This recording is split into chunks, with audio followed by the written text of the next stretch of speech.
문 앞에 선 아들 민수가 고개를 푹 숙이고 있었고 며느리 지아는 손을 꼭 쥔 채 제 눈을 피하고 있었어요.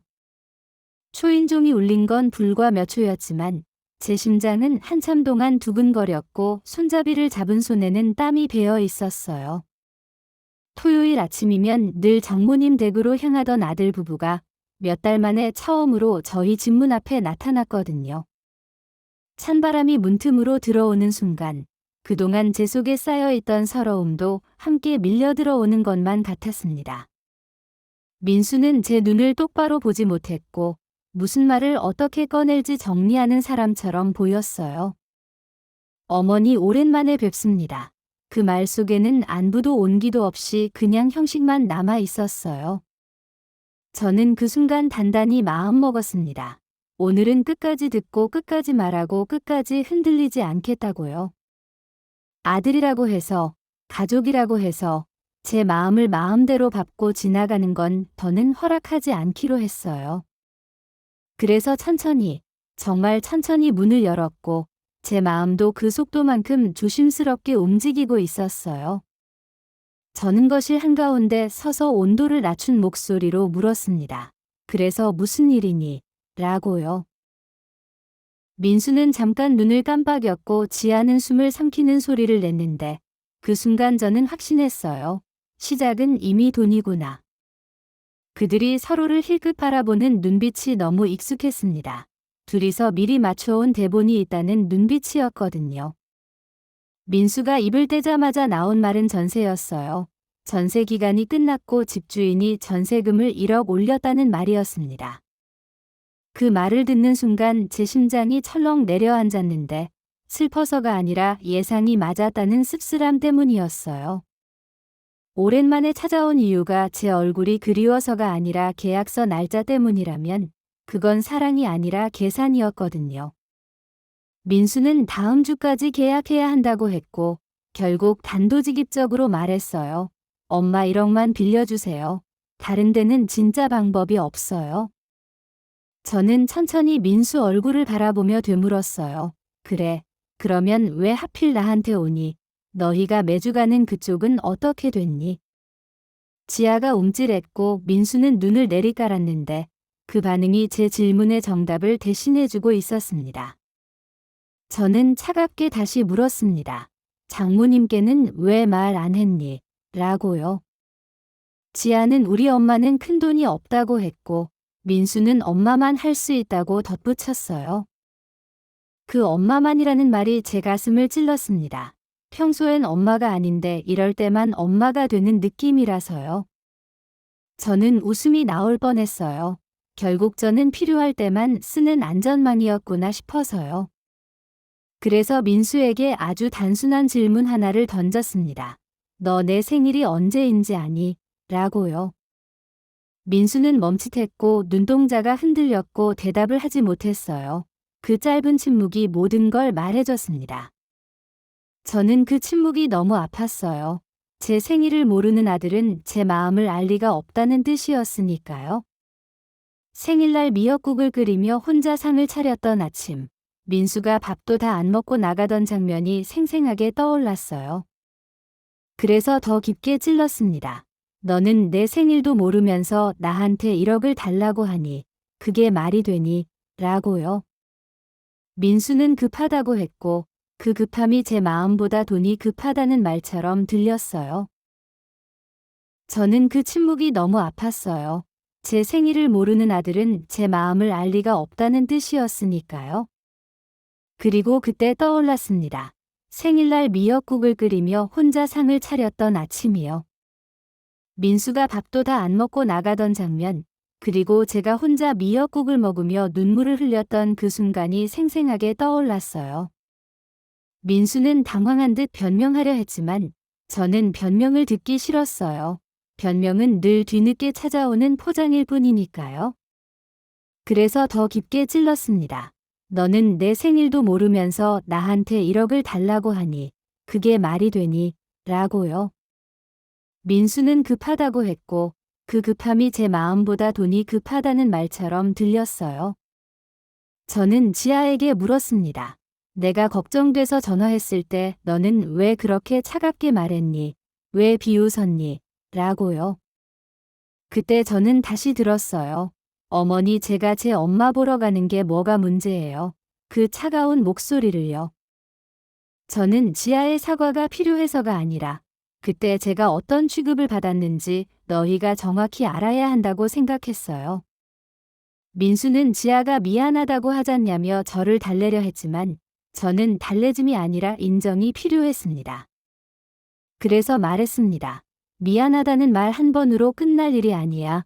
사람 마음은 한 번 꺾이면 자꾸 쓸린다. 라고요. 저는 민수에게 똑바로 말했습니다. 너희가 필요할 때만 찾는 엄마가 되기 싫다. 나는 사람으로 존중받고 싶다. 라고요. 그래서 아주 분명하게 선언했습니다. 돈은 못 빌려준다. 이건 내 노후고 내 생존이다. 라고요. 지아는 어머니밖에 없다고 말했어요. 그 말은 평소엔 제가 존재하지 않는다는 뜻이기도 했거든요. 과일 가게를 정리하던 날을 떠올렸어요. 남은 돈은 제가 살기 위해 남긴 마지막 버팀목이었습니다. 그 돈은 자식 주려고 만든 게 아니라 제가 쓰러지지 않으려고 만든 돈이었어요. 그래서 말했습니다. 너희가 위기일 때 내 돈을 꺼내 쓰는 건 쉬워. 하지만 내가 위기일 때 너희는 어디 있을 건데? 라고요. 민수는 대답하지 못했고 그 침묵이 저를 더 확신하게 했어요. 돈을 빌려줘도 저는 결국 혼자일 거라는 확신을요. 민수는 울먹이며 매주 오겠다고 했지만 저는 그 약속이 돈과 맞바꾸는 약속처럼 들렸습니다. 저는 문을 열어젖혔고 나가라고 말했습니다. 그 말이 제 안에서 가장 늦게까지 참아온 감정의 폭발이었어요. 문이 닫히고 발소리가 멀어질 때까지 저는 끝까지 문을 열어주지 않았어요. 저는 문에 등을 기대고 주저앉아 눈물이 나면서도 이상하게 후회가 없다는 걸 스스로 확인했습니다. 눈물은 흘렀지만 그건 슬픔이 아니라 해방이었어요. 드디어 제 마음을 지켰다는 안도감이었습니다. 저는 창문을 열고 찬바람을 맞았습니다. 차가운 공기가 뺨을 때리자 오히려 정신이 맑아지는 느낌이 들었어요. 그날 저녁 민수가 다시 전화했습니다. 엄마 한 번만 도와달라고, 돈 빌려주면 매주 오겠다고 했어요. 저는 그 말을 듣고 더 화가 났습니다. 그 말은 결국 제 마음이 아니라 제 통장을 보고 있다는 증거처럼 들렸거든요. 그래서 아주 조용히, 그러나 칼처럼 분명하게 말했어요. 그건 너희 문제야. 그리고 내 인생도 내 문제야. 라고요. 민수는 울면서 다음 주까지 돈이 없으면 집을 잃는다고 했지만 저는 그 상황이 불쌍해도 제 존엄을 팔 수는 없었습니다. 저는 마지막으로 한 문장만 남겼어요. 앞으로 나를 필요할 때만 찾지 마. 나를 사람으로 대할 준비가 될 때만 와. 라고요. 그리고 전화를 끊었습니다. 끊는 손이 떨렸지만 그 떨림은 미움이 아니라 제 안에 오래된 사랑이 흔들린 흔적이었어요. 마음이 아프지만 똑바로 서 있는 느낌으로 잠이 들었고 그건 오랜만에 느끼는 떳떳함이었습니다.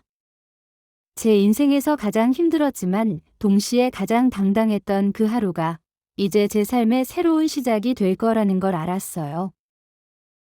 민수가 보낸 문자는 계속 왔지만 저는 읽지 않았습니다. 읽으면 또 마음이 흔들릴 것 같았거든요.